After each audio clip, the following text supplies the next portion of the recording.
अस्सलाम वालेकुम। आज मैं आपसे सादुर्रहमान बन के बात करूँगा, ना कि डकी भाई। मैं नहीं चाहता कि कोई ये सोचे कि इस वीडियो का मकसद जो मेरे पे FIR हुई है उसकी कोई जस्टिफिकेशन है। I am simply here to apologise. मेरे किसी भी कंटेंट से अगर आज तक कोई भी नेगेटिवली इम्पैक्ट हुआ है, मैं उस चीज़ के लिए माफ़ी मांगता हूँ। मेरी हमेशा से सिर्फ यही इंटेंशन रही है कि मैं लोगों को एंटरटेन करता रहूँ और कुछ ना कुछ जो है वो मैं नया लाता रहूँ। लेकिन मेरे अनजाने ना अनजाने में अगर मेरे से कोई कंटेंट कभी ऐसा पोस्ट हुआ है जिससे कोई नेगेटिवली इम्पैक्ट हुआ है, या कोई प्रमोशन ऐसी हुई है जिससे कोई नेगेटिवली इम्पैक्ट हुआ है, मैं उस चीज़ के लिए पूरे कौम से माफ़ी मांगता हूँ। Let the court handle. मैं लीगली इस मैटर को एंड तक देखूँगा। मैं कोर्ट्स के साथ पूरी तरह कोऑपरेट करने को रेडी हूँ और कर रहा हूँ।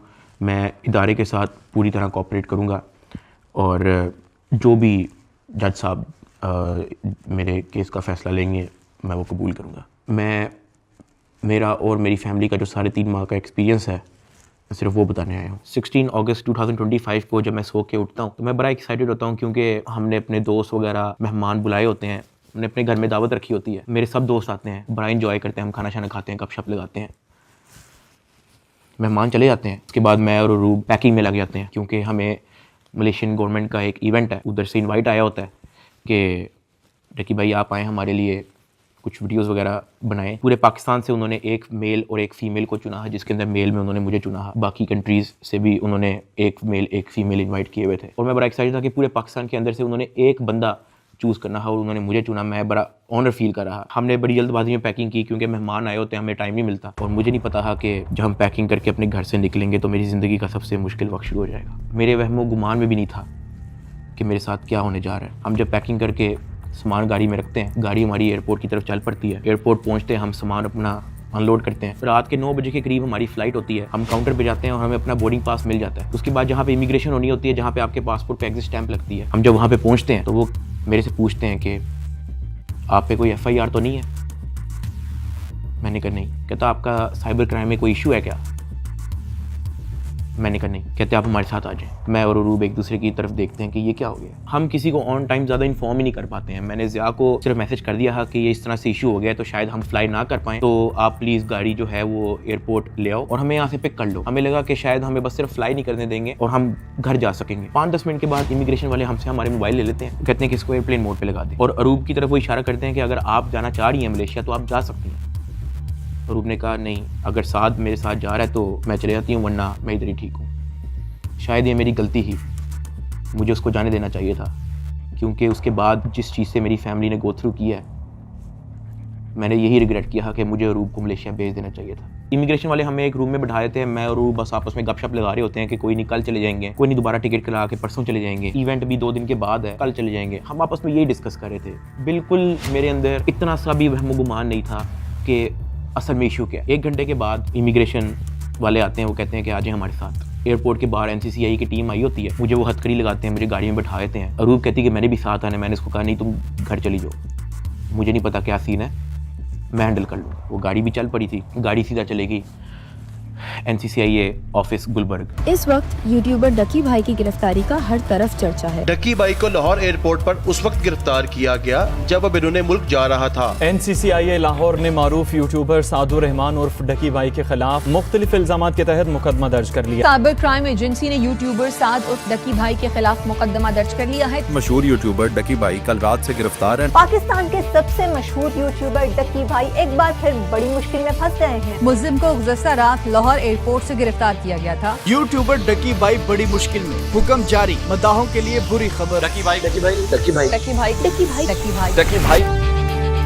रात के तकरीबन 11 बजे हम NCCI ऑफिस पहुंच जाते हैं। हथकड़ी मुझे लगी हुई थी, मुझे ऊपर एक रूम में लेके गए। जब मैं NCCI के ऑफिस पहुंचता हूं तो वहाँ पे 6-7 ऑफिसर्स बैठे होते हैं। मेरी हथकड़ी वो खोल देते हैं, मुझे कुर्सी पे बैठा देते हैं और मेरी इंटेरोगेशन शुरू हो जाती है। वहाँ पे मेरे से क्वेश्चन करते हैं एप्लीकेशंस के प्रमोशन के बारे में। वहाँ पे मुझे पहली बार आइडिया होता है कि मेरा इस इशू पे मुझे एयरपोर्ट पे रोका गया। खैर मेरे से वो जो सवाल करते गए मैं उनको बताता गया। मेरे पास 3 मोबाइल थे, मैंने तीनों मोबाइल के पासवर्ड उनको दिए। उन्होंने मेरे से मेरे जीमेल अकाउंट के पासवर्ड पूछे, मैंने वो भी उनको ऑन द स्पॉट दिए। उन्होंने मेरे से मेरे लैपटॉप का पासवर्ड पूछा, मैंने उनको ऑन द स्पॉट दिया। ऐसा भी नहीं कि मैंने उनको कोई बहाना लगाया हो कि मैं पासवर्ड भूल गया हूँ, because I had nothing to hide. मैं इदारे के साथ कोऑपरेट करना चाहता हूँ। मैं ये नहीं चाहता कि इदारा ये सोचे कि मैं कुछ छुपा रहा हूँ। मेरा 23 दिन का रिमांड लिया गया। वो सारी इन्वेस्टिगेशन मैंने पहले 23 मिनट के अंदर दे दी थी। कई घंटे गुजर जाते हैं और तमाम ऑफिसर्स मेरी इंक्वायरी लेके चले जाते हैं, सिवाय एक के, जो मेरे इन्वेस्टिगेशन ऑफिसर्स थे, असिस्टेंट डायरेक्टर शुएब रियाज साहब। मेरे आईओ के अलावा जब तमाम ऑफिसर्स चले जाते हैं तो एक प्राइवेट बंदा बाहर से अंदर आता है। तो आईओ मुझे कहता है कि तुझे पता है कि तेरे पे एफआईआर होने वाली है। मैंने कहा यार मुझे थोड़ा सा एक्सप्लेन कर दें कि मेरे पे केस क्या है और क्या एफआईआर है और मैंने किया क्या है। तो जो प्राइवेट बंदा था जो बाद में आया था ना, वो कहता कि यार तेरे बहुत बड़े मामला आते हैं, तेरा बहुत बड़ा मैटर है, तेरे पीछे आईएसआई है, तेरे पीछे एमआई है, तेरे पीछे क्या क्या एजेंसी है। कहता तुझे पता ही नहीं है कि तूने क्या किया। तो वो मेरे पे ये इंप्रेशन डाला था कि हर इदारा जो है वो मेरे पीछे पड़ गया। साथ ही कहता कि लेकिन अगर आप हमारे साथ कोऑपरेट करेंगे तो हम आपके साथ कोऑपरेट करेंगे। मेरा तो काम ही कोई नहीं है। मैं सुबह उठता हूँ, फैमिली को टाइम दिया, बेगम को टाइम दिया, एक आधे दोस्त को टाइम दिया, जाके व्लॉग वगैरह बना लिया, घर आए, सो गए, दैट्स इट। इसके अलावा मेरी लाइफ में कुछ है ही। मेरे माइंड में 100 सवाल आना शुरू हो गए, लेकिन मेरे पास जवाब किसी का नहीं था। खैर उन्होंने मेरे पे एफआईआर दे दी, मुझे हवालात में बंद कर दिया। मैंने ज़िंदगी में कभी हवालात नहीं देखी थी। उस रात मैं नहीं सोया, मैं जागता रहा, रोशनी होगी। हवालात में सिर्फ एक ही लड़का था, मैंने उससे भी कोई ज़्यादा बातचीत नहीं की। सुबह 10-11 बजे के करीब एक बंदा आया, उन्होंने मुझे हथकड़ी लगाई और मुझे कोर्ट ले गए कि आपको जज साहब के सामने पेश करना है। मेरी फैमिली में से किसी भी बंदे ने आज तक कोई कोर्ट, कोई कचहरी, कोई पुलिस स्टेशन, कोई हवालात, कोई थाने, उनमें से किसी चीज़ का उनको नहीं था पता। जज साहब ने 2 दिन का रिमांड दे दिया। मुझे तो रिमांड का मतलब ही नहीं था पता। मुझे हथकड़ी लगा के फिर से एनसीसीआई ऑफिस ले जाते हैं और मुझे हवालात में बंद कर देते हैं। उससे नेक्स्ट डे की बात है, मेरी इन्वेस्टिगेशन चल रही होती है। एडिशनल डायरेक्टर एनसीसीआई सरफराज चौधरी साहब वो अचानक कमरे में आते हैं, मेरी तरफ देखते हैं, कहते हैं कि ए मुंडाई। आईओ कहते हैं हाँ जी। कहते हैं इसको लेके आओ मेरे पास। आईओ हथकड़ी पकड़ता है, मेरे हाथ पे लगाता है और कहता चल। मुझे जब हथकड़ी लगा के एडिशनल डायरेक्टर रूम में लेके जाते हैं तो वहाँ पे 5 ऑफिसर्स बैठे होते हैं। एडिशनल डायरेक्टर सरफराज चौधरी साहब मेरे से पूछते हैं कि तुम कौन से एप्लीकेशन के कंट्री हेड हो। मैंने कहा कि सर मैं किसी एप्लीकेशन का कोई कंट्री हेड नहीं हूँ। वो अपनी कुर्सी से अचानक उठता है, कहता तेरी माँ किधर से आता है पैसा तेरे पास। मैंने कहा सर मैं यूट्यूबर हूँ, मेरे 8 मिलियन सब्सक्राइबर हैं, उधर एडसेंस अभी मैं बात कर ही रहा होता हूँ। कहता है कि तुम मेरे वतन अजीज के बच्चों को ख़राब कर रहे हो, क्या करता है तुम्हारा बाप। मैंने कहा जी यूनिवर्सिटी के अंदर प्रोफेसर हैं। तो कहता तुम इतने क्यों हो। मैं चुप रहता हूँ। वो चीख के बोलते, कहता बोल। मैंने कहा जी सर मैं सिर्फ वीडियोस बनाता हूँ, मैं यूट्यूबर हूँ। माँ बहन की गालियाँ वो देता रहता है। उसने मेरे मुंह पे बहुत जोर का थप्पड़ लगाया। मैं बिल्कुल चुप होकर ऐसे मुँह नीचे करके खड़ा हो गया। तो कहता मुँह ते कर। अभी मैंने मुंह पर किया नहीं था। वो जोर से चीख के कहता मुँह ते कर। अभी मैंने वो मुँह पर किया ही था, उसने मुझे दूसरा थप्पड़ लगाया। मैं वहाँ पे बड़ा हेल्पलेस फील कर रहा कि यार मेरे से ऐसा क्या हो गया। मैं भी ये सोच ही रहा था, उसने मुझे तीसरा थप्पड़ लगाया। मुझे माँ बहन की गालियाँ दी जा रहा है। मैं अपना मुँह नीचे करके खड़ा हुआ हूँ तो मेरे थप्पड़ इधर लगता है, फिर वो कहता था मुँह पर कर, फिर मेरा थप्पड़ इधर लगता है। वो मारी गया जब तक उसका दिल नहीं भरा। मैंने तो गिने भी नहीं है कि उसने मुझे थप्पड़ कितने मारे हैं। फिर वो मुझे कहता कि अपनी टांगे बैंड कर। मैंने अपनी टांगे बैंड कर ली। कहता हाथ ऊपर कर। मैंने अपना हाथ ऊपर कर ली। वो घर में एक वीडियो कॉल लगाता है जो एक बच्चा रिसीव करता है जिसकी एस्टिमेटेड तकरीबन एज होगी 7 साल। एक हाथ में सिगरेट होती है।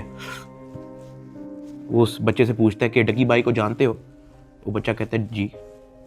वो बैक कैमरा ऑन करता है, मेरे हाथ खड़े होते हैं, टांगे बैंड होती हैं। वो कैमरे से दिखाता है उस बच्चे को कि कौन है ये।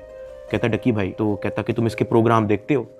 कहता जी। वो पीछे जो प्राइवेट मुलाजिम खड़ा होता है वो बहुत ज़ोर का पीछे थप्पड़ मारता है। सरफराज चौधरी साहब उस 7 साल के बच्चे को कहते हैं ये देखो इसके साथ क्या हो रहा है, आप देखोगे तुम इसका प्रोग्राम। कहता नहीं, चलो फटाफट इसको गालियां दो। बच्चा कहता है कि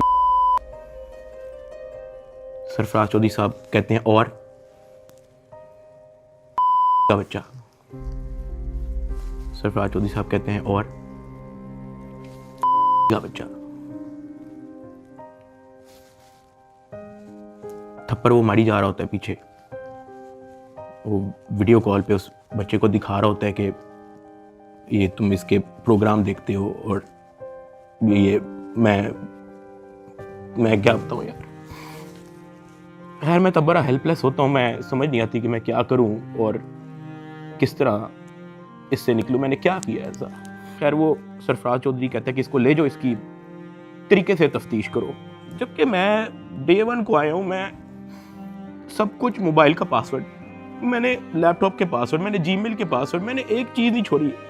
मुझे आज जितने ऑफिसर्स थे वहाँ पे, मुझे एक ऑफिसर आके दिखा दे, बता दे कि डक्की भाई ने हमें ये चीज़ नहीं थी दी, इसलिए हमने मारा है। वो तफ्तीश के अंदर इस जगह कोऑपरेट नहीं था कर रहा, इसलिए हमने मारा है। मुझे एक बंदा आके दिखा दे यार।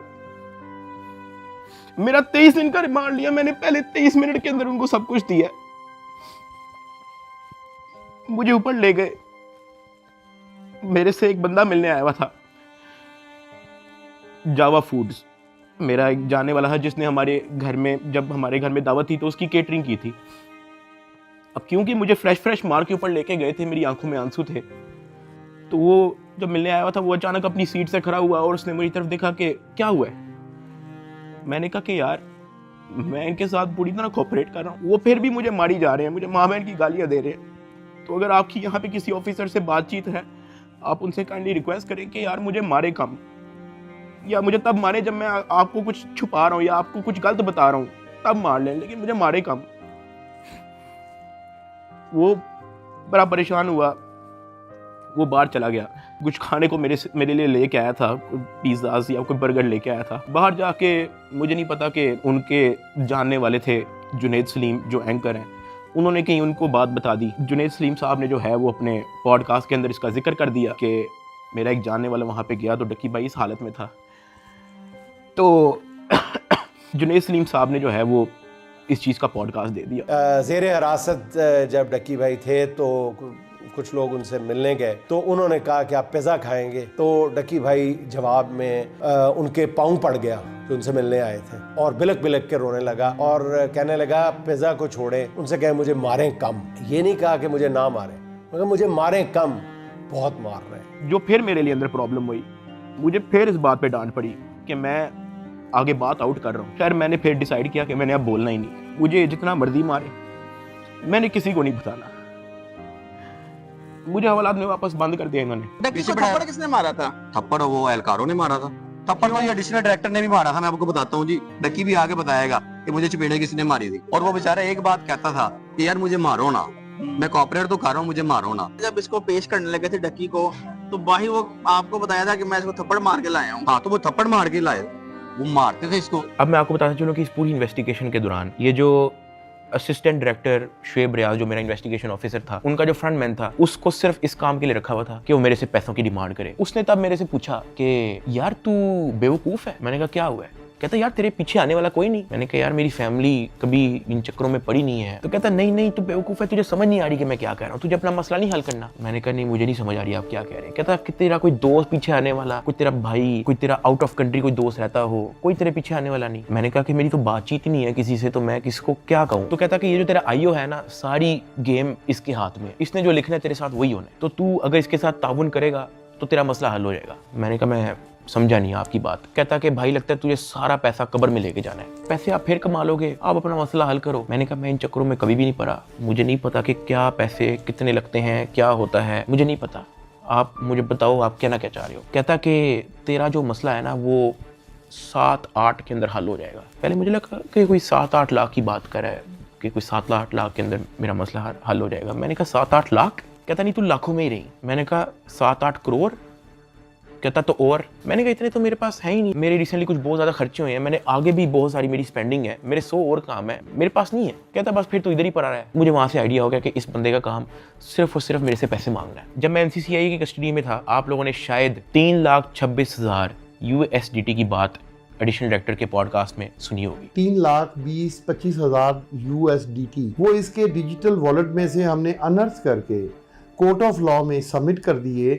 हमने इसके डिजिटल वॉलेट में से वो अपने वॉलेट में जो सरकार का होता है उसमें अनर्थ करके प्रॉपर उसको फर्द मकबूजगी बनाकर कर दिया। ये बहुत बड़ी अचीवमेंट है। उन्होंने दर्जनों पॉडकास्ट दे के ये बताया कि 3,26,000 USDT जो है वो हमने इससे बरामद कर लिए हैं। अब मैं आपको उसकी असल स्टोरी बताता हूँ कि वो क्या है। हवाला से मुझे इन्वेस्टिगेशन के लिए लेके जाते हैं, कोई शाम के 7 बजे के करीब। आइयो मुझे कहता है कि अपना बाइनेंस का अकाउंट खोल। मैं अकाउंट खोल देता हूँ। मेरे अकाउंट के अंदर कुछ ट्रेड चल रही होती हैं जो मेरी सारी लॉस पे गई होती हैं, क्योंकि उस दौरान बिटकॉइन नीचे गया हुआ था। वो सारी ट्रेड मेरी लॉस में क्लोज करता है, मेरी फ्यूचर्स की ट्रेड सारी लॉस में क्लोज करता है, मेरा पर्सनल नुकसान करता है। सारे टोकन जो मेरे पास डॉज, बिटकॉइन, इथीरियम, मेरे पास दर्जनों टोकन और पड़े हुए थे, वो सारे क्लोज करके उसको यूएसडीटी में खुद कन्वर्ट करता है और वो कहता है कि ये यूएसडीटी ट्रांसफर कर। मैंने कहा सर इसकी क्या वजह है, आपने मेरा पर्सनल लॉस भी कर दिया है। कहता है कि तुझे अपना मसला हल करना है या नहीं करना। मैंने कहा कि सर लेकिन ये 3,26,000 यूएसडीटी आपने ट्रांसफर क्यों करना है? जो भी आपकी इन्वेस्टिगेशन है आपके सामने, अकाउंट मैंने आपको दे दिया, उसका जीमेल मैंने आपको दे दिया, पासवर्ड मैंने आपको दे दिया, आपने ट्रांसफर इसको क्यों करना है? कहता है तुझे जितना कह रहे हैं उतना कर।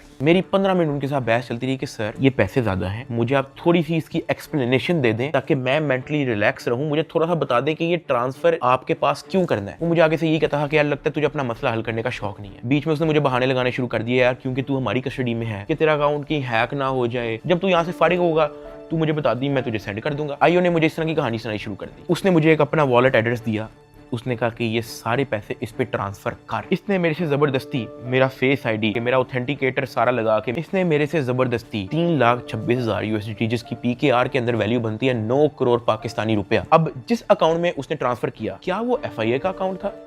नहीं। क्या वो एनसीसीआईए का अकाउंट था? नहीं। क्या वो पंजाब हुकूमत, सिंध हुकूमत या किसी केपी की हुकूमत या किसी भी गवर्नमेंट के इदारे की हुकूमत का अकाउंट था? नहीं। क्या वो नैब का अकाउंट था? नहीं।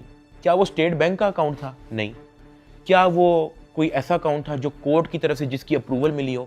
नहीं। वो मेरे आईओ असिस्टेंट डायरेक्टर शुएब रियाज साहब का अपना पर्सनल अकाउंट था, जिसके अंदर इन्होंने मेरे 9 करोड़ रुपया एस्टिमेटेड ट्रांसफर किए। ट्रांसफर करने के बाद उन्होंने वापस मुझे हवालात में बंद कर दिया। कोई रिसीविंग नहीं दी, मुझे उसकी कोई रीजनिंग नहीं दी, कोई सबूत ही नहीं है इस चीज़ का कि इन्होंने अपने पास ट्रांसफर किया। 8 बज जाता है, 9 बज जाता है, 10 बज जाता है, 11 बज जाता है, मेरे से सोया नहीं जाता। एक ऑफिसर एक मुलजिम को छोड़ने आते हैं हवालात, मैं फटाफट उठ के उससे पूछता हूँ, मैंने कहा सर आपके इस एनसीसीआईए इदारे के अंदर जब कोई क्रिप्टो का कोई रोला चलता है, कोई यूएसडीटी का कोई रोला चलता है, तो उस पर क्या होता है? क्या उसको ट्रांसफ़र कर लिया जाता है? कहता मैंने कभी ऐसा सुना तो नहीं है। कहता क्यों, क्या हुआ है? मैंने उसको बताया। मैंने कहा आईओ ने मेरे 9 करोड़ रुपया यूएसडीटी ट्रांसफ़र कर लिया अपने पास। कहता अच्छा, तो उसने आपको कोई रिसीविंग दी है? मैंने कहा नहीं। कहता ऐसा होता तो नहीं है वैसे, लेकिन अगर आप कहते हो तो मैं किसी से पूछ लूँ? मैंने कहा जी पूछ ले, मैं बड़ा टेंशन में हुआ। उस पूरी रात मैं नहीं सोया। अगले दिन सुबह के कोई 10-11 बजे के करीब एक बंदा आता है, मुझे लेके जाता है ऊपर ऑफिस में, मुझे इतनी जोर का वो थप्पड़ लगाता है, मेरे ख्याल से मेरे पूरे 3 महीने के अंदर सबसे ज़्यादा जोर का थप्पड़ वो वाला थप्पड़ था जिसकी मैं अभी बात कर रहा हूँ। क्योंकि वो मुझे बता के नहीं लगाया जाता, वो मेरे पीछे से लगाया जाता है, मेरे सर पे इतना बड़ा उस बंदे का हाथ होता है, मुझे इतनी जोर का थप्पड़ लगाते हैं, मेरे यहाँ से मेरे ज़हन का मवाद, अंतरियाँ सारी मेरी आंखों से बाहर निकलने को करी ही। मैं इवन एक पॉइंट पे मेरा विजन ब्लरी हो गया है, मेरा विजन काला हो गया है, मैं बेहोश होने वाला है, इतनी जोर का वो थप्पड़ था। उसने कहा कि हर चीज़ बतानी जरूरी होती है। मैंने कहा कि सर मेरे 9 करोड़ रुपया आप ट्रांसफर कर लो, मुझे उसकी कोई रीजनिंग ना दो, मुझे उसकी कोई रिसीविंग ना दो, मैं अपना मुंह कैसे बंद रख लूं? इतनी सी बात पे उसने मुझे फिर से एक और थप्पड़ लगाया। मुझे आईओ के पास ले गया। आईओ कहता कि यार तुझे अपना मसला हल करने का शौक नहीं है? एडिशनल साहब बहुत नाराज है। मैंने कहा सर आपने 9 करोड़ रुपया मेरा ले लिया है, अभी मैं बात कर ही रहा था तो उसने इशारा किया कि इसको बंद कर दो। अब मुझे बंद कर दिया वापस हवालात में। कुछ टाइम के बाद जब मुझे फिर से इन्वेस्टिगेशन के लिए लेके गए तो ये जो मेरी 9 करोड़ रुपया जो इन्होंने ट्रांसफर किया है 3,26,000 यूएसडीटी, ये बात पूरे डिपार्टमेंट के अंदर फैल चुकी थी। हर प्राइवेट मुलाजिम को पता था, हर ऑफिसर को पता था, हर आईओ को पता था, डिपार्टमेंट में हर एक बंदे को पता लग गया था कि ये इतनी बड़ी अमाउंट जो है वो शुएब रियाज आईओ के अकाउंट में ट्रांसफर हुई है। आईओ ने सोचा इसने बात आउट कर दिया है, सबको पता लग गया है। इन्होंने फटाफट क्या किया, उसकी रिकवरी डाल के कोर्ट में पेश कर दिया कि ये देखो हमने ये पैसे बरामद किए हैं इससे, जबकि उन्होंने बरामद की इंटेंशन से वो ट्रांसफर अपने पास नहीं किए थे। इनकी ये इंटेंशन थी कि पैसा हम अपने पास ट्रांसफर कर लेते हैं, फिर इसमें से कोई इसको 20-30% वापस दे के इससे डील करेंगे, ये इनकी शुरू की इंटेंशन थी। लेकिन मैंने डिपार्टमेंट में बात आउट कर दी, मैंने मार खा ली इसके बदले। मैंने कहा मुझे मारो जितना मारना है। डिपार्टमेंट में बात आउट कर दी, ये लोग घबरा गए, इन्होंने फटाफट कोर्ट में रिकवरी डाल दी, जिसकी वजह से मजबूरन एडिशनल डायरेक्टर सरफराज चौधरी साहब को दर्जनों पॉडकास्ट मजीद देने पड़े कि 3,26,000 हमने इस बंदे से बरामद कर लिया है, जबकि वो बरामदी की नीयत से ट्रांसफर नहीं किया गया। हाँ वो तो मैंने डिपार्टमेंट में बात आउट कर दी, तो फिर आपको स्टोरी बनानी पड़ी इसकी। 3,20,25,000 यूएसडीटी कोर्ट ऑफ लॉ में सबमिट कर दिए। जब मुझे इन्वेस्टिगेशन के लिए फिर से लेके गए तो वहाँ पे एक और बंदा आया था अपने काम से, मैं आप लोगों को उसका नाम तो नहीं बता सकता, लेकिन हम लोग उसका नाम रख लेते हैं बिग ब्रदर। ये बिग ब्रदर जो है आपने वीडियो के एंड तक याद रखना है। वो अपने किसी काम से आया था, उसने मुझे देखा, उसने मेरे से पूछा कि यार डक्की तेरे पे केस क्या है? मैंने कहा एप्लीकेशन प्रमोशन का केस है। तो कहता कि तेरा मैटर कहाँ तक पहुँचा है? मैंने कहा कि मैं तो पूरी तरह ताउन कर रहा हूँ, मैं तो सब कुछ इनको दे चुका हूँ, मुझे नहीं पता कि इनको अब मेरे से और क्या चाहिए, लेकिन मैं तो पूरी तरह इनके साथ कोऑपरेट कर रहा हूँ। तो कहता अच्छा। उसने उसे सर हिलाया और कहता कि क्या ये लोग तेरे से कोई पैसे भी मांग रहे हैं? अब क्योंकि मैं उस बंदे को पहली बार मिला हूँ, मैं नहीं जानता कि वो कौन है। मैंने उसको कहा कि नहीं, मेरे से कोई पैसे नहीं मांग रहा। उसने ऐसे सर हिलाया, कहता अच्छा, चल ठीक है, अच्छा लगा तेरे से मिलके।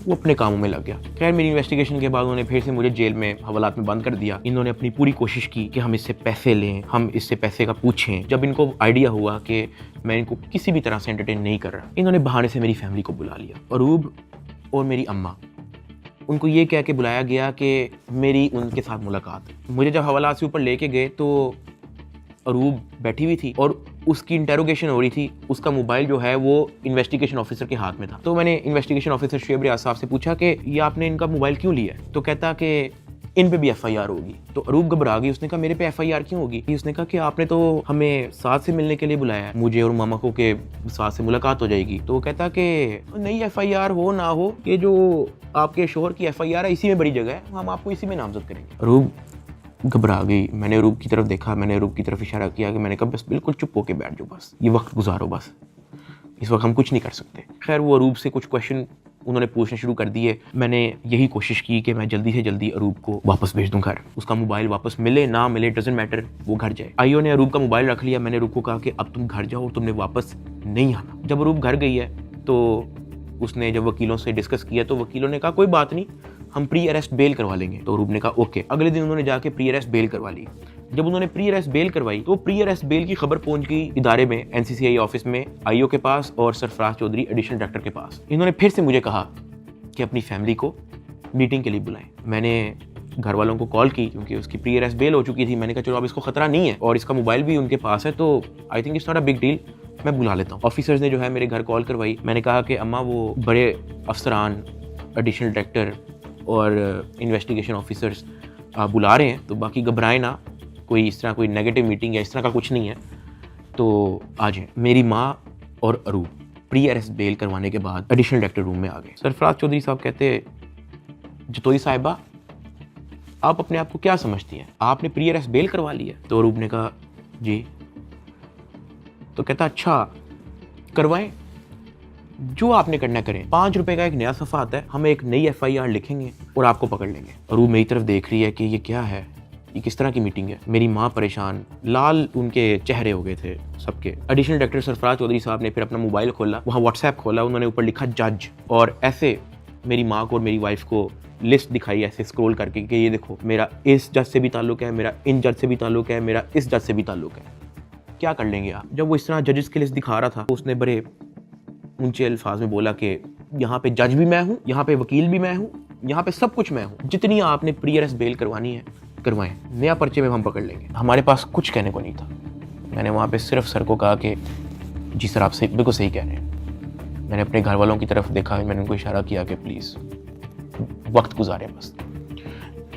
मेरे घर वालों के चेहरे लाल हो गए हैं, मतलब बिल्कुल आप कह लो कि उनके पास कुछ कहने को नहीं थे। दे वर शेकिंग। वो बातें करता गया, हम लोग घबरा गए थे। हमने बस वेट किया कि यार ये कब हमें फाड़े करेगा। जब उसने कहा ठीक है आप जा सकते हैं, मैं, अरूब और मेरी माँ जब उस एडिशनल डायरेक्टर रूम से बाहर निकले, मेरी माँ की आंखों में आंसू थे, अरूब की आंखों में आंसू थे। मैंने कहा कि यार मुझे बहाने से कहते हैं कि आप लोगों को बुला लो, फिर ये इस तरह की हरकतें करते हैं, डराने धमकाने वाली, ब्लैकमेलिंग, थ्रेट्स। मैंने कहा ये सिर्फ और सिर्फ इनका पैसे मांगने का तरीका है ताकि हम डर जाएं, इनको कुछ पैसे दे दें और हमारी जान छोड़ेंगे। तो ये इस तरीके से मुझे, मेरी फैमिली को ज़हनी अजियत देते रहे हैं, ब्लैकमेल करते रहे हैं। अरूब का राइट बनता है कि वो प्री अरेस्ट बेल करवा के आए। आपने अपनी इन्वेस्टिगेशन करनी है, करें। उसने तो अपना मोबाइल भी दे दिया, आप जब बुला रहे हो वो आ रही है, फिर भी आप उसको थ्रेट कर रहे हो कि जी आपने प्री अरेस्ट बेल करवा लिया, कोई बात नहीं, 5 रुपए का नया सफ़ा आएगा, हम आपको फिर अरेस्ट कर लेंगे। और ये सब इनका तौर तरीका था कि हम लोग किसी तरह टूट जाए और ये जितने पैसे मांगे हम लोग फौरी इनको दे दें। इस दौरान आईओ और उसका जो फ्रंट मैन है, जब उनको पता लगा कि मैं और मेरी फैमिली किसी भी तरह से इनको एंटरटेन नहीं कर रही, कोई पैसों के मामले में लिफ्ट नहीं करवा रही, तो इन्होंने मेरे एक दोस्त से बात की और उस दोस्त को कहा कि इसको मुझे आके कहो कि ये पैसों से मसला हल होगा। उसकी जो भी गपशप हुई मेरे दोस्त ने वापस आके बताई, कहता कि ये पैसे ही मांग रहे हैं। मैंने कहा यार इस तरीके से मेरी फैमिली को ब्लैकमेल कर रहे हैं, इस तरीके से मुझे टॉर्चर कर रहे हैं, ये लोग चाहते क्या है? वो ये कह रहे हैं कि अरूब को हम पर्चे में नामजद ना करें और उस पर कोई नया पर्चा ना दें और उसको अरेस्ट ना करें, उसका वो 1 करोड़ रुपया मांग रहे हैं। मैंने कहा भाई इन्होंने मेरा बैंक अकाउंट ब्लॉक कर दिया, इन्होंने मेरी USDT भी अपनी जेब में डाली, मेरे अब्बा जी का बैंक अकाउंट ब्लॉक है, मेरी अम्मा जी का बैंक अकाउंट भी इन्होंने ब्लॉक कर दिया है, अरूब का बैंक अकाउंट इन्होंने ब्लॉक कर दिया है, जिया का बैंक अकाउंट इन्होंने ब्लॉक कर दिया है, इवन मुनीब जो अंडर 18 है उसका बैंक अकाउंट भी ब्लॉक कर दिया है। कहानी यहाँ पे ख़त्म नहीं हुई। मेरे दादा अब्बू जिनका मैंने आज तक व्लॉग में जिक्र नहीं किया, आज तक उनकी अपीयरेंस नहीं हुई, 80 साल एंड अबव की उनकी उम्र है, उनका बैंक अकाउंट भी ब्लॉक कर दिया। मेरे पास 1 टका नहीं है इनको देने के लिए। सॉरी। उसने मेरी बात सुनी, कहता अच्छा। उसने एज इट इज जब ये बात आईओ को बताई, आईओ आगे से इसको कहता कि इन्हों दे कोल 40-50 करोड़ रुपया सैट नहीं पड़ा होंगे। मेरे दोस्त ने एज इट इज मुझे ये बात आके बताई। अब क्योंकि मेरी फैमिली ऐसे मेंटल टॉर्चर से गुजर चुकी थी, जब मेरे दोस्त ने ये बात मेरी फैमिली को बताई, मेरी फैमिली ने घबरा के कहा कि प्लीज आप किसी और से बात कर लें, अगर वो हमें लोन दे सकता है, कोई उधार हमें दे सकता है तो दे दे। मेरे दोस्त ने इवन मेरे एक और दोस्त से भी बात की, उसने मना कर दिया, कहता यार हम नहीं कर सकते, 1 करोड़ रुपए बहुत ज़्यादा है। मेरे दोस्त ने फिर आईओ से बात की, आईओ कहता कि हम 60 लाख से नीचे नहीं लेंगे, अरूब की हद तक, अभी हम डकी की बात नहीं कर रहे हैं। ये बात जब उसने मुझे आके बताई, मैंने कहा मेरे पास है ही नहीं 60 लाख, या मेरे पास 60 रुपये नहीं है, सब कुछ इन्होंने ले लिया। अगले दिन मेरी कोर्ट में पेशी थी, मेरा रिमांड लेने के लिए जब कोर्ट में गए तो मेरी फैमिली वहाँ पे आई हुई थी। उन्होंने मेरे से हाथ जोड़ के, रंग उनके उड़े हुए थे, कहा कि साद जो कह रहे हैं इनको प्लीज़ दे दो। अरूब कांप रही थी, कहती कि मुझे पकड़ लेंगे, मुझे पता भी नहीं है कि इनको कैसे हैंडल करना है, मुझे नहीं पता कि आगे मेरे साथ ये लोग क्या करेंगे, प्लीज़ ये जो मांग रहे हैं दे दो। जब मैंने उनकी शक्लें देखी फैमिली की, मैंने कहा ठीक है, लेकिन मेरे पास 60 लाख रुपए वाकई में नहीं है, आप किसी से बात कर लें। मेरे मामू आउट ऑफ कंट्री रहते हैं, वो ऑस्ट्रेलिया से फ्लाई करके आए हैं, जो हमने इनको ये सारी कहानी बताई है। मेरे एक मामू इधर पाकिस्तान में होते हैं, वो भी आए हैं, उनसे हमें उधार लेना पड़ा कि प्लीज़ हमारी हेल्प कर दें, हमारा ये मसला है, हमें 60 लाख रुपया उधार चाहिए। उन्होंने 60 लाख रुपया हमें कैश अरेंज करके दिया, वो कैश हमने इन लोगों को पहुंचाया। इनको पैसे जो है मेरे भाई ने भिजवाए थे, मुझे तो पता भी नहीं था कि इनको पैसे पहुंच गए हैं या वो मेरे मामू ने दिए हैं, ये सारी बातों का मुझे बाद में पता लगा। जब इनको पैसे पहुंच चुके थे, अगले दिन मुझे एडिशनल डायरेक्टर सरफराज चौधरी साहब ने मुझे फिर से कहा कि आप अपनी फैमिली को, अगर आपने मीटिंग करनी है तो आप बुला लें। मैंने कहा जी ठीक है, मैंने अपनी फैमिली को बुला लिया, और तब एडिशनल डायरेक्टर साहब का रवैया मेरी फैमिली के साथ टोटली चेंज हो चुका था। वहाँ से मुझे आइडिया हुआ कि it was never about the case, it was always about the money. वो मेरी फैमिली से बड़े अच्छे से बात कर रहे हैं, मुझे आइडिया हो गया हाँ कि इनको शायद पैसे पहुंच चुके हैं। वो इवन कमरे से चले भी गए थे, उन्होंने कहा कि अगर आपने अपनी कोई प्राइवेट बात करनी है तो आप कर लें। जब वो कमरे से गए हैं, तब मेरी माँ ने, अरूब ने, मेरे भाई ने सारी कहानी बताई कि किस तरह से मेरे मामू ने उधार 60 लाख रुपया दी है इस सारी कार्रवाई के लिए। मैंने अपनी माँ से माफ़ी मांगी, मैंने कहा यार आई एम सॉरी कि मेरी वजह से इतना कुछ करना पड़ रहा है सबको। कहती कोई बात नहीं, अल्लाह पाक देख रहा है, इट्स ओके। खैर मेरी फैमिली को 5-10 मिनट दिए हैं मेरे से बात करने के लिए और वो चले गए। अब तक मेरा 16-17 दिन का रिमांड हो चुका था, इतना लंबा रिमांड होता नहीं है। अभी वीडियो में कुछ टाइम पहले मैंने आपको कहा था कि बिग ब्रदर एक बंदा आपने याद रखना है। ये बिग ब्रदर इस बार फिर से एनसीसीआई ऑफिस आता है, लेकिन ये इस बार मेरे से मिलने आता है। मेरे से पूछता है कि किधर तक पहुंचा तेरा केस। मैंने कहा कि सर मेरी तरफ से तो मैं सब कुछ दे चुका हूँ, मुझे नहीं पता कि इनका क्या इरादा है। उसने मेरे से पूछा कि यार इतना लंबा तेरा रिमांड क्यों हुआ है। मैंने कहा सर नो आइडिया, जबकि मैं इनको सब कुछ दे चुका हूँ। इनके पास मेरे सारे मोबाइल हैं, इन्होंने मेरी वाइफ को भी नामजद किया है, सारे ईमेल पासवर्ड लिए हुए हैं, सब कुछ इनके पास है, ये फिर भी मेरा रिमांड डिमांड करते हैं। कहता अच्छा तो इन्होंने पैसों की बात की है तेरे से, क्योंकि मैं उस बंदे पे उस तरह से ट्रस्ट नहीं था करता। मैंने कहा नहीं, इन्होंने मेरे से कोई पैसों की बात नहीं की। कहता किसी ने इशारा दिया हो, किसी ने इनडायरेक्टली तेरे से डिमांड की हो, या किसी ने कहा हो कि तू अगर पैसे दे देगा तो तेरी छूट हो जाएगी। फिर वही बात कि मुझे नहीं था पता कि वो बंदा कौन है। मैंने उसको कहा कि नहीं। उसने मेरी तरफ देखा ऐसे, कहता आर यू श्योर। मैंने कहा जी। इवन उससे मुझे एक पॉइंट पे बड़े गुस्से से देखा, कहता कि देख ले अगर कुछ ऐसा है तो तू मुझे बता सकता है। फिर वही बात आ गई क्योंकि मैं उसको जानता नहीं था। मैंने कहा नहीं ऐसा कुछ भी नहीं है सर। कहता ठीक है, वो चला गया। मेरा 23 दिन टोटल रिमांड हो चुका था। जो मैं आप लोगों को ये भी बताता चलूँ कि एनसीसीआई की हिस्ट्री में इतना लंबा रिमांड नहीं हुआ। इवन एक पॉइंट पे मैं इतना तंग आ गया था इनसे कि मैंने खुद ही जज साहब के सामने कहा कि सर मैं चाहता हूं कि ये लोग अपनी तसल्ली पूरी कर लें, इन्होंने जो मेरी इन्वेस्टिगेशन करनी है करें, अगर ये रिमांड मांग रहे हैं इनको रिमांड दे दें। मैं इतना तंग आ गया था, मैंने जज साहब के सामने खुद ही बोल दिया कि यार रिमांड ले लें मेरा। 23 दिन रिमांड के बाद भी इन्होंने 30 लाख रुपया मेरी फैमिली से मुझे जुडिशियल करने का लिया। मतलब एनसीसीए ऑफिसर्स ने मुझे जेल भेजने के भी मेरी फैमिली से पैसे लिए। खैर मैंने अपने दोस्त को कहा कि यार ये आईओ से पूछो कि अब क्या इसने मेरे साथ करना है। कहता कि मैंने बात की है। वो ये नहीं कह रहा कि अब आपकी बेल करवानी है, वो ये कह रहा है कि हमने 4 पर्चे मजीद रेडी किए हैं, वो 4 पर्चे हम डकी भाई पे ना दें, उसका 1.5 करोड़ रुपया वो मांग रहे हैं, जिसमें से एक पर्चा इन्होंने कोई लड़की रिलेटेड रखा हुआ है। और जब मैंने ये सुना मैं बर्बाद, मैं टूट चुका था। मैंने अपने दोस्त को कहा तू इनको ब्लॉक कर दे बस, और तू जा, इनको को 4 पर्चे देने, 400 दें, मैंने अब 1 टका नहीं देना इनको। इस तरह तो इनको आदत लग जाएगी। फिर ये कहेंगे कि जी अब हम डकी भाई को फायर ना मारने का 5 करोड़ रुपया लेंगे, घर की बत्ती बंद कर देंगे, घर में अगर आप चाहते हो कि बत्ती आए उसका 50 लाख रुपया निकालो, पानी बंद कर देंगे, फिर कहेंगे घर में पानी आए उसका 40 लाख रुपया निकालो। ये तो इन हरकतों पे आ जाएंगे फिर। हाँ, अगर आप मेरी एक आधा फैमिली का अकाउंट छोड़ देते तो मैं आपको पैसे कहीं से तो दे, एटलीस्ट हमारी फैमिली जो है मकरूज तो ना होती। इतना मोटा मेरा चलान पेश किया है, मुझे एक ऑफिसर उस चलान के अंदर एक सफ़े की एक लाइन का एक लफ्ज दिखा दे कि मेरे उसमें बाप का क्या रोल है, क्योंकि आप लोगों ने उनका अकाउंट बंद किया ना, उनका क्या रोल है मुझे उस सफ़े के अंदर दिखाएं। उस चलान के अंदर मेरी माँ का क्या रोल है वो मुझे दिखाएं। उस चलान के अंदर मेरे दादा अब्बू का क्या रोल है, मेरे किसी और फैमिली मेंबर का क्या रोल है मुझे दिखाएं। आपने उनको मकरूज कर दिया, कर्जे ले लेके अब उनको NCCIA के ऑफिसर के पेट भरने हैं, उनको डिप्रेशन में डाल दिया, ये कह के कि पता नहीं उनके पीछे ISI-MI लगी है। मेरे फादर एक हार्ट पेशेंट हैं, उनके हार्ट की सर्जरी होनी थी। मैंने अपनी माँ को, अरूब को, ज़िया को सख्ती से मना किया हुआ था कि आपने एक तो ये अब्बा जी का ख्याल रखना है, दूसरा इनको कोर्ट में नहीं आने देना, ये मेरे पास एक बार भी जेल में ना आए, क्योंकि मुझे पता है उनकी हार्ट की क्या कंडीशन है। वो बेहोश हो जाते हैं, परेशान हो जाते हैं। हम उनकी सर्जरी के हमारे पास पैसे नहीं थे, वो जो पैसे हमने उनकी जो सर्जरी के लिए देने थे वो उन्होंने ब्लॉक कर दिया। अब कर्जा लेके हम NCCIA के ऑफिसर्स का पेट भर रहे हैं। ये मेरी फैमिली को उस स्टेज पे लेके आए हैं जहाँ पे मैं स्पीचलेस हो गया कि यार मैं क्या करूं। मतलब अब्बा जी के इलाज के पैसे भी उन्होंने ब्लॉक कर दिए हैं। और ये बात मैंने उनको उधर दफ्तर में ऑफिस में कही थी, सरफराज चौधरी को मैंने खुद उसके मुंह पे कही थी। मैंने कहा मेरा अब्बा हार्ट पेशेंट है, उनकी सर्जरी के पैसे आपने मेरे फैमिली का अकाउंट ब्लॉक कर दिया है। ये इस स्टेज पे मेरी फैमिली को ले आए थे, मुझे 23 दिन बंद रख के चुपेरे मार के मुझे कोर्ट पे लेके जाते थे कि मैं किसी मीडिया के किसी माइक में बोल ना दूं। जिस्मानी रिमांड पे FIA के पास जाना है या उसके बाद जेल जाना है, तो हो गया, तो बोलने कोई मसला नहीं है। आज डकी भाई आप यूट्यूबर्स को क्या पैगाम देना चाहेंगे? कुछ बात नहीं करेंगे? ताहम आज जो है वो बात तो नहीं करने दे रहे, लेकिन डकी भाई को जो है वो सुबह सवेरे जो है आज अदालत में पेश किया गया है। बिल्कुल जी बात तो नहीं कर सकते डकी भाई। इससे पहले भी हमने जब इनसे गुफ्तगू करने की कोशिश की है तो NCCI एहलकारों की जानिब से जो वो मना कर दिया गया है कि वो किसी भी किस्म से जो है वो गुफ्तगू नहीं करेंगे। डकी भाई कुछ कहना चाहेंगे आप? डकी भाई आप कुछ कहना चाहेंगे? डकी भाई कुछ तो बोलिए। इन्होंने तो मना नहीं किया आपको, आप लॉयर्स ने मना किया कि भाई सारी तो आपने तहकीकात के बारे में आपने ताउन किया, उसके बावजूद क्यों ही कहा जा रहा है आपके? मेरी गिरफ्तारी के 23वें दिन जब मुझे जज साहब के सामने पेश किया तो फाइनली मैं जुडिशल हो गया। जुडिशल का मतलब यह है कि अब मैं जेल चला जाऊंगा। जज साहब ने ऑर्डर लिख के दिया कि हमने बंदा जुडिशल कर दिया है। अब जुडिशल करके कोर्ट से बंदा डायरेक्ट जेल नहीं जाता, कोर्ट से एक बार NCCIA ऑफिस वापस आता है, वहाँ पे उसके कुछ पेपर्स रेडी होते हैं, उसके बाद उसको जेल भिजवाया जाता है। तो जब मैं कोर्ट से NCCIA ऑफिस वापस आया, वही बिग ब्रदर उधर मौजूद था। उसने मेरी तरफ देख के कहा, डकी तेरे से पैसे किसने लिए? मेरा दिल इधर मुंह में आ गया। मैंने कहा यार ये मेरे साथ क्या हो रहा है। अब क्योंकि उसने मेरे से डायरेक्ट पूछा कि तेरे से पैसे किसने लिए हैं, उसने मेरे से ये भी नहीं पूछा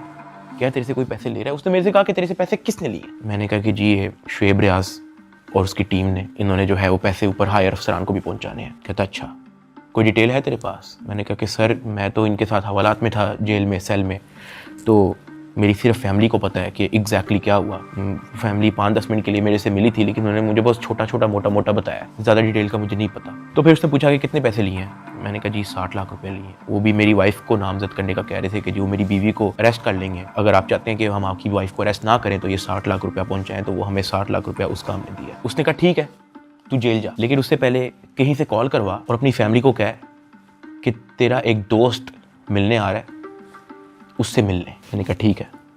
मैंने कहीं से मोबाइल अरेंज किया, मैंने फटाफट मामा को कॉल की, मुझे सिर्फ मामा का नंबर याद था। मैंने उनको कहा कि मेरा एक दोस्त आएगा, उससे मिलने। बिग ब्रदर वहाँ से चला गया। 5-10 मिनट के बाद मुझे भी पुलिस के डाले में बिठाया और मुझे जेल ले गए। डकी भाई को जो है तकरीबन 22 रोज़ा जिस्मानी रिमांड के बाद जब अदालत में पेश किया गया तो अदालत ने गुज़श्ता रोज़ जो है डकी भाई को जुडिशल रिमांड पर जो है वो जेल भेज दिया। देख सकते हैं कि डकी भाई को जो है वो जेल मुंतकिल किया जा रहा है। 9 सितंबर 2025 को मुझे जेल भेज दिया जाता है। मैंने अपनी ज़िंदगी में वहमो गुमान में भी नहीं सोचा होना कि मेरी ज़िंदगी में ये दिन भी आएगा। जब मैं जेल जाता हूँ सबसे पहले तो मेरी चेकिंग होती है, बालों के अंदर, अंडर आर्म्स, आपकी नाक के अंदर भी देखते हैं, वो आपके कान के अंदर, आपके मुंह के अंदर, आपके लिप्स ऊपर करके आपकी ज़ुबान निकाल के। चेकिंग होने के बाद मुझे लेके जाया जाता है मेरे सेल की तरफ, जिसको जेल की ज़ुबान में चक्की कहते हैं। जेल के सेल का साइज़ आप ऐसा समझो कि कुछ 6 से 7 टाइलें हैं ना, उतना साइज़ होगा। उसका, या फिर एक किंग साइज मैट्रेस अगर एक अंदर पड़ा हो तो वहाँ पे और मजीद जगह नहीं है। ये जेल के सेल का साइज होता है। कॉर्नर पे जो है वॉशरूम लगा होता है जो कवर्ड नहीं होता, उसके आगे एक छोटी सी दीवार लगी होती है, यानी कि अगर आप खड़े हुए हो तो बाहर से देखने वाला बंदा आपको नंगा देखेगा, लेकिन अगर आप वॉशरूम करने के लिए बैठे हो तो आपके चेस्ट से ऊपर जो है आप विजिबल होगे, नीचे आप कवर्ड होगे। इस हद तक बस दीवार होती है वहाँ पे। उसी के ऊपर जो है वो एक टूटी लगी होती है पानी की। मैं जब अपने सेल में आता हूँ तो शाम हो जाती है, मुझे सेल में लाते ही लॉक कर दिया जाता है, क्योंकि मेरा नया नया एक्सपीरियंस होता है, मुझे नहीं समझ आ रही होती है कि मैं कहाँ पे आ गया हूँ। मैं इधर उधर देखता हूँ, परेशान हो जाता हूँ कि ये क्या हो रहा है मेरी ज़िंदगी में। बहुत ऊंचा पंखा लगा होता है जहाँ से मुझे आइडिया होता है कि कोई चाह के भी खुदकुशी नहीं कर सकता। अंधेरा हो जाता है, मुझे कुछ समझ नहीं आ रही होती कि मैंने क्या करना है। खैर मैं दीवार के साथ लग के बैठ जाता हूँ बिल्कुल ऐसे ही, और सोचता रहता हूँ कि ये मेरी ज़िंदगी कहाँ से कहाँ आ गई है। मैं अपने सेल से बाहर देखता हूँ तो 1.5 लीटर की बोतल पड़ी होती है, उसके ऊपर कैप भी लगा होता है। मेरा हाथ तो वहाँ तक नहीं पहुँचता, लेकिन कोई 15-20 मिनट के अंदर एक इंचार्ज जो है वो वहाँ से गुजर रहा होता है। मैं उसको आवाज़ देता हूँ कि सर, वो मेरी बात सुनते हैं, हाँ जी। मैं उनको कहता हूँ कि सर वो सामने 1.5 लीटर की बोतल पड़ी है, वो काइंडली मुझे पकड़ा दें। मुझे बोतल पकड़ा देता है। वॉशरूम से मैं वो 1.5 लीटर की बोतल के अंदर पानी भरता हूँ, उसका कैप बंद करता हूँ। सितंबर का टाइम होता है, शदीद गर्मी होती है, इतनी गर्मी कि आप कूलर के बगैर नहीं रह सकते। मैं अपनी कमीज़ उतारता हूँ, बॉटल को अपनी शर्ट के अंदर डाल के ऐसे उसको मैं लपेटता हूँ, अपने सर के नीचे रख के मैं लेट जाता हूँ।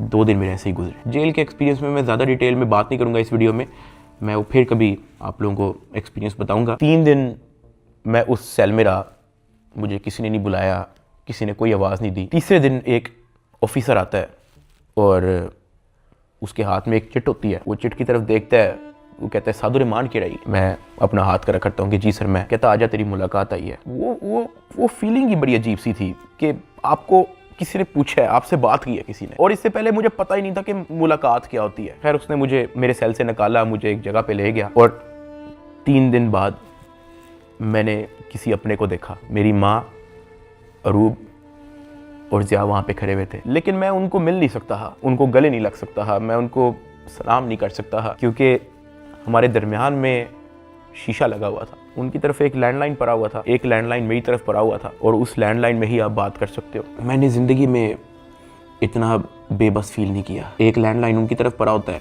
एक लैंडलाइन मेरी तरफ पड़ा होता है। एक तरफ से अरूब फ़ोन उठाती है, दूसरी तरफ से मैं फ़ोन उठाता हूँ, और वो कहती है क्या हाल है।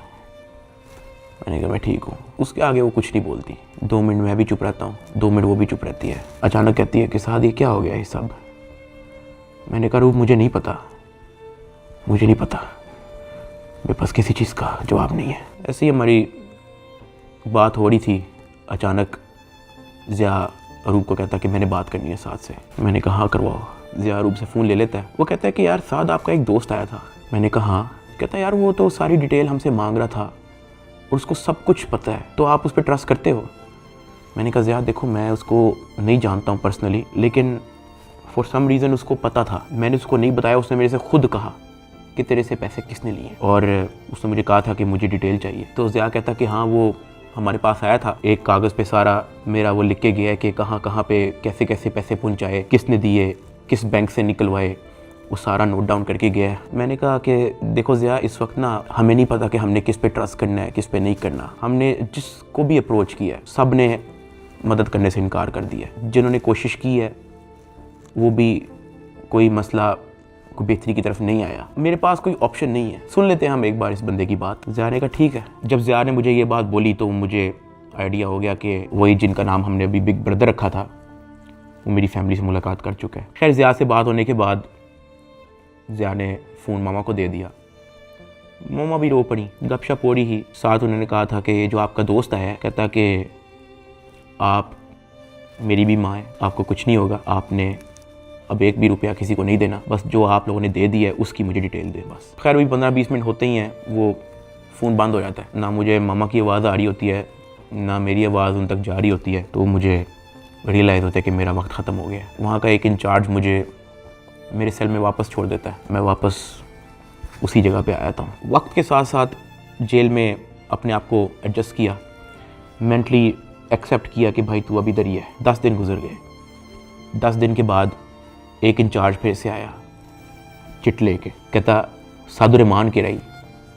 मैंने कहा जी सर मैं। कहता आजा तेरी मुलाकात है। मुझे लगा मेरी फैमिली आई है, लेकिन जब मैं उधर पहुंचा तो वही बिग ब्रदर मेरे से मिलने आया था। खैर उसने कॉल उठाई, कहता कैसा है डकी। मैंने कहा सर मैं बिल्कुल ठीक। कहता तू अपनी फैमिली के सामने रोया क्यों था। मैं उनसे मिलने गया तो वो तेरी माँ कह रही थी कि वो रो रहा था उधर। मैंने कहा सर मैं बस थोड़ा इमोशनल हो गया उनको देख के। कहता नहीं हो, पता है जेल हो गई है तुझे तो क्या हो गया है, अंदर बैठ के घर वालों को तो नहीं ना परेशान करना, उनके सामने मुस्कुरा के जाया कर, हंसता खेलता उनके साथ शुगर लगाया कर। क्या मैं बिल्कुल ठीक हूँ, अंदर बड़ा मज़ा आ रहा है। मैंने कहा सर वो हो जाता है, मैं तो कोशिश करता हूँ कि मैं उनको कोई टेंशन ना दूँ, लेकिन चेहरे पे बंदे के लिखा आया था। कहता खैर मैं गया उस दिन तेरे घर, माँ जी बहुत परेशान थी, मैंने उनको तसल्ली दी है, तुझे मैं सिर्फ ये बताने आया हूँ कि तू तगड़ा रहे। फिर उसने मुझे कहा कि अगर आने वाले कुछ टाइम के अंदर अगर तुझे कोई न्यूज़ तेरे रिलेटेड सुनने को मिलती है तो पैनिक नहीं होना और अंदर किसी से कोई बात शेयर नहीं करनी। कोई पूछे कहना मुझे इल्म नहीं किसी चीज़, और अपनी फैमिली को भी कह दे कि किसी चीज़ को लेकर पैनिक नहीं होना। अगर कोई प्रेशराइज करने की कोशिश करे, कोई कॉल करे, कोई अप्रोच करे, जस्ट इन्फॉर्म अस। साथ मैंने उनको ये भी बताया कि जब मैं NCCI की कस्टडी में था तो वो मुझे कहते थे कि आपके पीछे MI लगी हुई है। तब उसने मुझे कहा कि जिन लोगों का नाम लेके आपसे पैसे ले रहे हैं ना, मैं उस इदारे से हूँ। फिर उसने मुझे बताया कि ये बात जब मुझे पता लगी तो हमने अपने हायर अथॉरिटीज़ को भी इन्फॉर्म किया, तो let me and my team handle it. तूने अंदर किसी से कोई बात नहीं करनी, अपनी फैमिली से ज़्यादा कोई बात नहीं करनी, सिर्फ उनका हाल चाल पूछ और रोना धोना बंद कर, उनके सामने शुगर लगा, हंस मुस्कुरा, कह के बड़ा मज़ा आ रहा है अंदर, जो बुरा वक्त था वो चला गया, अब बस तू वक्त काट। फिर मैंने उसको बोला कि सर वो जो एडिशनल डायरेक्टर सरफराज चौधरी साहब हैं वो मुझे रिमांड के दौरान कहते थे कि मैं तेरी हाई कोर्ट तक बेल रोकूंगा। तो उधर बिग ब्रदर कहता कि छोड़ दे, कुछ नहीं होगा। उसके बाद वो हुआ जो किसी ने वहमो गुमान में भी नहीं सोचा था। ये मुकदमा दर्ज करवाने वाला कोई और नहीं बल्कि डिप्टी डायरेक्टर सरफराज चौधरी है, जिसने डकी को गिरफ्तार किया और उसको दुनिया का सबसे बड़ा मुजरम बनाकर पेश किया। इस डायरेक्टर को आज सस्पेंड कर दिया गया है। Additional director national cyber crime investigation agency Lahore हैं सरफराज चौधरी साहब, उन्हें जनाब सस्पेंड कर दिया गया है। पूरी तैयारी है NCCI की डकी की बेल कैंसिल करवाने। डकी भाई के खिलाफ कार्रवाई करने वाले NCCI के अहलकार ऑफिसर सरफराज चौधरी साहब को मुअत्तल कर दिया गया है। उसके बाद वो चीज़ें हुई हैं, वो चीज़ें हुई हैं जो मैंने अपने वहमो गुमान में भी नहीं सोचा था। मैं जब 23 दिन रिमांड में था मैं इतना मायूस हो गया था, मैं अल्लाह पाक से भीख मांगता था कि या अल्लाह मुझे रास्ता दिखा, या अल्लाह मुझे इस झंझट से निकाल दे, या अल्लाह सब कुछ तेरे सामने है, मैं किसी जोगा नहीं, मेरी फैमिली किसी जोगे नहीं, हम फंस चुके हैं, हम गीदड़ों में फंसे हुए हैं, या अल्लाह मुझे यहाँ से निकाल दे। मैं हाथ जोड़ के भीख मांगता था। मैं हवालात में एक गंदे से कमरे में बैठ के मैं भीख मांगता था कि या अल्लाह तू सब देख रहा है, तेरे सामने हो रहा है सब कुछ, मेरे लिए कोई तो दरवाजा खोल, मुझे कोई रास्ता दिखा, मैं कहाँ जाऊँ। NCCI अफसरान की गिरफ्तारी पर मुकदमा यूट्यूबर डक्की भाई की अहलिया अरूब जतोई की मुद्दत में दर्ज किया गया। डक्की भाई की फैमिली से रिश्वत लेने का ये मामला, NCCI के अफसरान का जिस्मानी रिमांड मंजूर। अरूब जतोई ने दरखास्त दी है national cyber crime investigation agency के 8 अफसरों और 1 फ्रंटमैन पर। ये हो क्या रहा है? बैटिंग एप्स को रोकने वाले ही बैटिंग ऐप के जरिए पैसे मंगवा रहे हैं। मुकदमा डक्की भाई की अहलिया अरूब जतोई की मुद्दत में दर्ज किया गया। 12 लोग हिरासत में हैं FIA के। अफसर शुएब रियाद और सरफराज चौधरी, उन्होंने रिलीफ के नाम पर अरूब जतोई से रिश्वत मांगी। पर 90 लाख रुपए की रकम बतौर रिश्वत वसूल की गई। वो लोग जिनके कंधों पे निजाम की हिफाजत की जिम्मेदारी रखी गई थी, वही खुद इस निजाम में नकब लगाने लगे। जो तफ्तीशी थे आज वो मुलजिम के रूप में अपने ही इदारे के सामने जवाबदेह हैं। 7 अफसरान ने ओहदों से इस्तीफा दे दिया। 90 लाख रुपए रिश्वत लेने के केस में NCCI के एडिशनल डायरेक्टर समेत 6 अफसरान का जिस्मानी रिमांड मंजूर कर लिया गया है। अरूब जतोई इस बात पर डट गई हैं कि NCCI अफसरान जिन्होंने उनसे रिश्वत ली है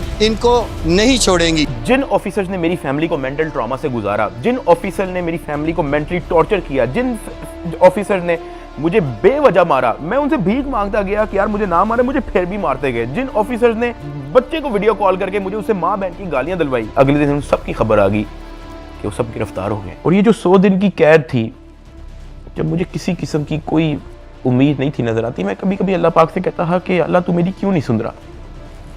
लेकिन ये सब जब मुझे खबरें सुनने को मिली तो मैंने रियलाइज़ किया कि अल्लाह ने मेरी तभी सुन ली थी जब बिग ब्रदर मुझे फर्स्ट टाइम NCCI ऑफिस में मिला और उससे मेरे से पूछा कि तेरे पे केस क्या है। इसमें मैं FIA एंटी करप्शन इदारे को बड़ा अप्रिशिएट करना चाहूँगा, जिन्होंने मेरी फैमिली का सारा केस सुना, मेरी फैमिली के एक मेंबर के पास जाके उन्होंने उनकी स्टोरी सारी सुनी, उनका बयान लिया, इन पे FIR लॉन्च की और ये सब कुछ हुआ। वहां से मुझे रियलाइज हुआ कि इदारे बुरे नहीं होते, कुछ लोग होते हैं जो बुरे होते हैं। और अनफॉर्चुनेटली मेरे केस के अंदर भी मुझे बुरे लोग मिले, लेकिन क्योंकि अच्छे लोग भी एग्जिस्ट करते थे, अल्लाह पाक ने उनको वसीला बनाया, उनको हमारे पास भेजा। 16 अगस्त को मैं गिरफ्तार हुआ। 100 दिन टॉर्चर, ऐसा रोलर कोस्टर जो मैंने ज़िंदगी में कभी भी नहीं सोचा था मैं और मेरी फैमिली ने गुजारा। 100 दिन के बाद जस्टिस शहराम सरवर, मैं उनको सल्यूट करता हूँ, उन्होंने मुझे बेल दी हाई कोर्ट से। मैं जब जेल में था, जब सबसे पहले मुझे इस चीज़ की न्यूज़ मिली कि डकी तेरी बेल हो गई है, तब जो मेरी बॉडी पे खून दौड़ा था उसके लिए मैंने 100 दिन इंतज़ार किया। मैं तो जम गया था, मैं ख़त्म हो गया था, मैं बर्बाद हो गया था। सही बताऊँ तो मैं हार मान ली थी, मैं टूट चुका था। मुझे नहीं पता कि मैं क्या करूँगा। ये 100 दिनों में क्या क्या हुआ, ये वीडियो तो शायद 40-50 मिनट की होगी। अगर मैं आपको बताना शुरू करूं तो ये वीडियो 4-5 घंटे की होनी चाहिए। बहुत सारी चीज़ें मेरी मजबूरी है, मैं नहीं बता सकता। इवन ये जो भाई थे जिनका नाम हमने बिग ब्रदर रखा था, उनसे मैंने रिक्वेस्ट की, मैंने कहा सर मुझे लोगों को बताने दें कि आपने हमारी फैमिली के लिए क्या क्या किया। कहता Ducky, we work in the shadows, हमें आपकी अप्रिसिएशन नहीं चाहिए, ये हमारी ड्यूटी थी। आपकी माँ हमारी माँ है, आपकी फैमिली हमारी फैमिली है। ना हम चाहते हैं कि आप हमारा नाम लें, ना हम चाहते हैं कि आप हमें मेंशन करें। उसने कहा क्योंकि हमारे इदारे का नाम लेके आपको और आपकी फैमिली से फाइनेंशियल बेनिफिट्स ले रहे थे, तो we have to step in. इदारे की ट्रेनिंग ही ऐसी है कि अगर हमारे इदारे का कोई नाम लेके अपने लिए कोई बेनिफिट लेगा तो उसकी कोई टॉलरेंस नहीं है। ये हमारी ड्यूटी है, we are here to serve this country. अगर आप गलत होते या आपकी फैमिली गलत होती तो हम आपका साथ ना देते, लेकिन हमने देखा कि हमारी माँ मुश्किल में है, हमारी बेटी मुश्किल में है, हमारा भाई मुश्किल में है, तो हमें आपकी अप्रिसिएशन ही चाहिए, खुश रहें। और मैं बड़ा हैरान हुआ कि एक तरफ NCCI ऑफिसर्स हैं जो दर्जनों पॉडकास्ट दे रहे हैं पब्लिकली, लेकिन बैक एंड पे वो क्या हरकत करें उस चीज़ का किसी को नहीं पता। और दूसरी तरफ ये बिग ब्रदर का इंस्टीट्यूशन जिन्होंने दिन रात एक कर दिया मेरी फैमिली के लिए। और जब मैंने उनका कहा कि मुझे बताने दे लोगों को, तो कहते हमें क्रेडिट नहीं चाहिए। सेल्फलेसली काम किया और एक भी पॉडकास्ट उनके एक भी ऑफिसर ने एक भी इंटरव्यू नहीं दिया, just working in the shadows. और मुझे और मेरी फैमिली को उन पे फ़ख्र है, और मेरी सिंपैथी हर उस फैमिली के साथ है जो कभी इन करप्ट NCCI ऑफिसर्स के थ्रू अफेक्ट हुई है।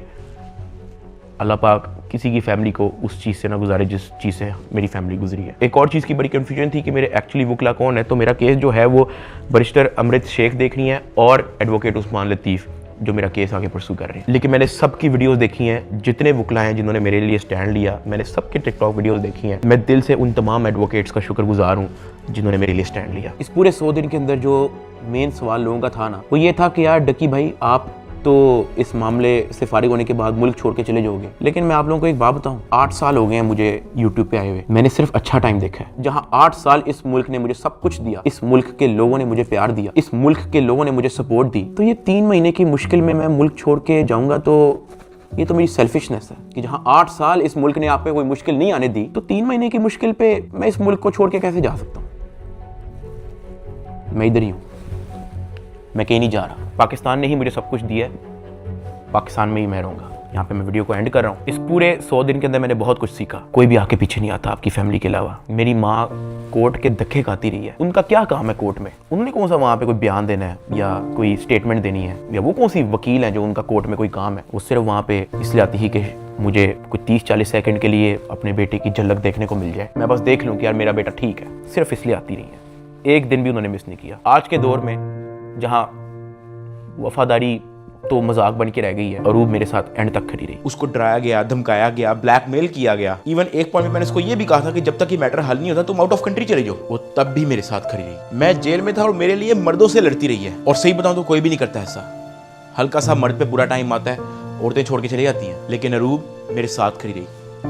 मैं एहसान कभी भी नहीं भूलूंगा। ज़िया अपने सारे काम छोड़ के, अपना यूनिवर्सिटी छोड़ के, अपनी सारी स्टडीज़ छोड़ के, अपना यूट्यूब चैनल छोड़ के मेरे साथ खड़ा रहा, मेरे साथ एफर्ट उसने एंड तक रखी। मेरे अब्बा जी हार्ट पेशेंट, उनको मैंने मना किया हुआ कि आपने बाहर नहीं निकलना, उनके बैंक अकाउंट बंद है, उधार पे हैं। मेरे लिए डेली मैसेज भेजते हैं अम्मा के थ्रू कि हमारी दुआएं सादा आपके साथ हैं, आपने घबराना नहीं है। मैंने सिर्फ ये रियलाइज़ किया कि आपकी फैमिली के अलावा कुछ मैटर नहीं करता इस दुनिया में।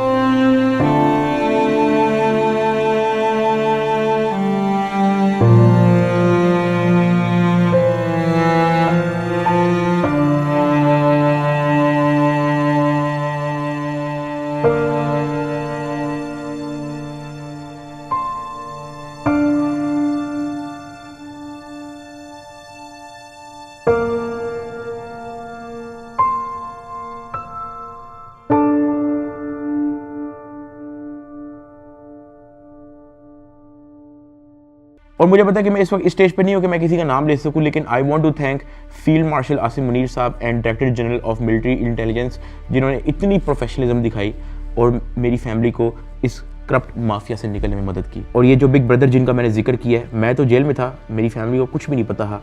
जब जब उनको कोई परेशानी होती ही, जब जब उनको कोई सवाल होता है, जब उनको किसी चीज़ की टेंशन होती ही, ये जो बिग ब्रदर हैं ये और इनकी टीम हमेशा उनके लिए अवेलेबल रही है। और इस तरह का clean up operation in corrupt mafia के अगेंस्ट आज तक पाकिस्तान की तारीख में नहीं हुआ। और ये सब क्रेडिट जो है ये इंटेलिजेंस एजेंसीज को जाता है। और जैसे मैंने आपको कहा कि मैं आप लोगों को सब कुछ तो नहीं बता सकता, मैं अगर बताना शुरू करूं तो ये वीडियो कोई 40-50 मिनट की नहीं, ये वीडियो कुछ 4 घंटे की होगी। वैसे भी आप लोग कहोगे कि ये झूठ बोल रहा है, ये तो कोई टॉम क्रूज की मिशन इम्पॉसिबल हॉलीवुड मूवी की स्क्रिप्ट बता रहा है। मैं बस यही कहना चाहता हूँ कि मैं और मेरी फैमिली हमेशा इनके शुक्रगुजार हैं। मैं आप सबको थैंक यू कहना चाहूँगा कि आप लोगों ने मुश्किल टाइम पे भी मेरा साथ नहीं छोड़ा। मैंने घर आके सोशल मीडिया देखा है, आप सबके कमेंट्स पढ़े हैं, मैंने आप सबकी वीडियोस, आप सबके एडिट्स मैंने देखे हैं। मुझे याद है गिरफ्तारी से पहले व्लॉग्स के अंदर मैं कहा करता था कि गाइस हमने 9 मिलियन सब्सक्राइबर्स करने हैं, लेकिन वो ख्वाब हमारा अधूरा रह गया।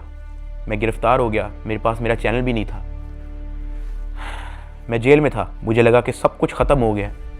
This is the end, Ducky भाई is no more, he is finished. अचानक एक इंचार्ज आता है, कहते डकी भाई तेरे 9 मिलियन सब्सक्राइबर्स हो गए हैं, मुबारक हो। That is where I realised कि maybe this is not the end, maybe this is start of something else. I want to appreciate every single one of you. मैं जिंदगी भर नहीं भूलूंगा आप लोगों का एहसान। अभी इस वीडियो में मैंने आप लोगों को बोला कि यार अगर मैं सब कुछ बताना शुरू करूं तो ये वीडियो 4-5 घंटे की हो जाएगी। और साथ मैंने आप लोगों को ये भी बोला कि मैं आप लोगों को कुछ लोगों का नाम नहीं बता सकता, तो हम उनका नाम बिग ब्रदर रख देते हैं। बट लेकिन समटाइम सब कुछ जानना जरूरी भी नहीं होता। मैं बाहर आ गया हूँ, यही बहुत है। जब मैं जेल से वापस आया तो मैंने बहुत सारे लोगों की कहानियाँ देखी। कोई पॉडकास्ट पे कुछ कह रहा है, कोई यूट्यूबर कुछ कह रहा है, कोई टिकटॉकर कुछ कह रहा है, कोई जर्नलिस्ट कुछ कह रहा है। और मैंने उन सबको देख के बस कहा कि यार किसी को कुछ भी नहीं पता, सबकी अपनी अपनी कहानी है और सब झूठ है। असल में क्या हुआ है वो मुझे पता है। And let that be a mystery. Pakistan जिंदाबाद, पाक फौज जिंदाबाद। अल्लाह हाफिज।